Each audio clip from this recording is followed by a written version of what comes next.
দিল্লি যদি ঢাকার দিকে তাকায়, আমরাও তাদের সেভেন সিস্টার্স দিকে তাকাবো। দিল্লি ঢাকায় টোকা দিলে আমরাও তাদের সেভেন সিস্টার্স এর ধাক্কা মারবো।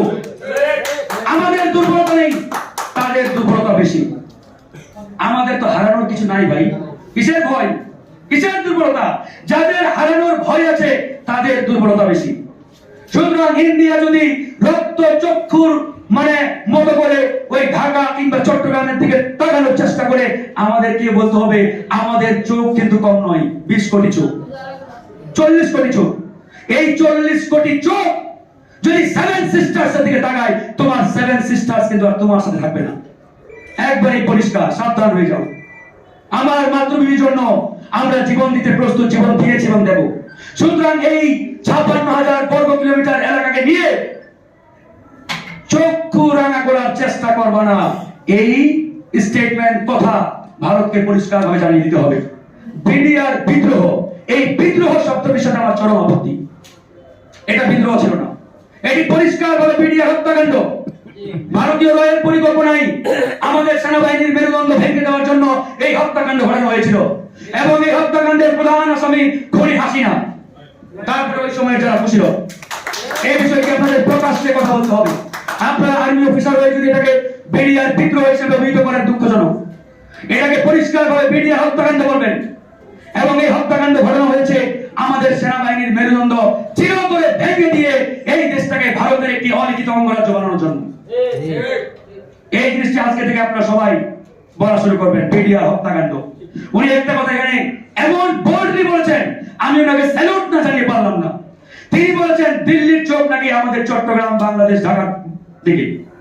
আর আমরা এই জায়গায় বলতে চাই, এই জুলাই আগস্টের যে বিপ্লব, ফ্যাসিবাদ বিরোধী যে লড়াই, এই বিপ্লবের মাস্টার মাইন্ড অনেকেই অনেকভাবে দাবি করে। রাজনৈতিক দলগুলো তাদের প্রধান নেতাকে মাস্টার মাইন্ড মনে করে, ছাত্ররা আবার একে নিজেকে অনেকেই মাস্টার মাইন্ড বলে দাবি করে। তো এই যে মাস্টার মাইন্ড দাবি করা, এই জায়গা থেকে আমাদের বেরিয়ে আসতে হবে।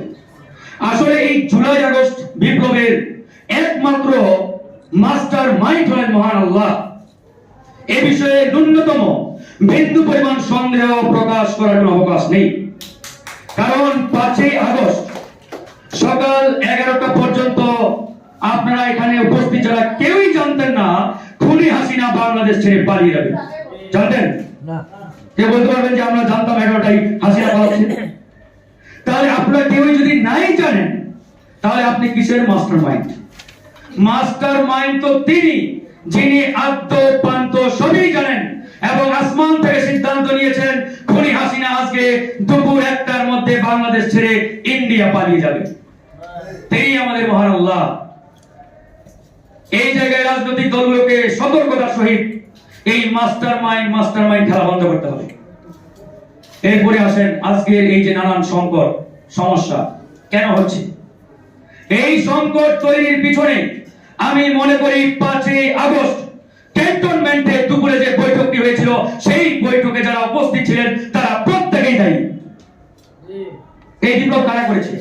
ডক্টর ফয়জুল ভাই সুন্দরভাবে বলেছেন, এই বিপ্লব একক কোনো ব্যক্তি, একক কোনো দল, সংগঠনের একার কোনো ক্রেডিট নয়, এককভাবে এই বিপ্লব তারা করে নাই।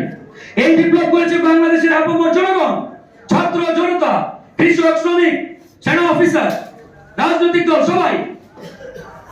তাহলে আপনি সেনা প্রধান হাসিনা পালিয়ে যাওয়ার পরে তড়িঘড়ি করে 2 জন প্রফেসর 3-4টা দলের প্রধান নেতাদের থেকে ক্যান্টনমেন্টে বৈঠকে বসেন কেন? আমি ফারুক হাসান জেলে রিমান্ডে গিয়ে এই ফ্যাসিবাদের অকথ্য নির্যাতন সহ্য করেছি। আমি একটা দলের দায়িত্বশীল, এই আন্দোলনের সম্মুখ সারিতে নেতৃত্ব দিয়েছি, আমি কেন ডাক পেলাম না? আপনারা যারা এখানে আছেন আপনারা প্রত্যেকেই আন্দোলন ভূমিকা রেখেছেন, আপনারা কেন ডাক পেলেন না?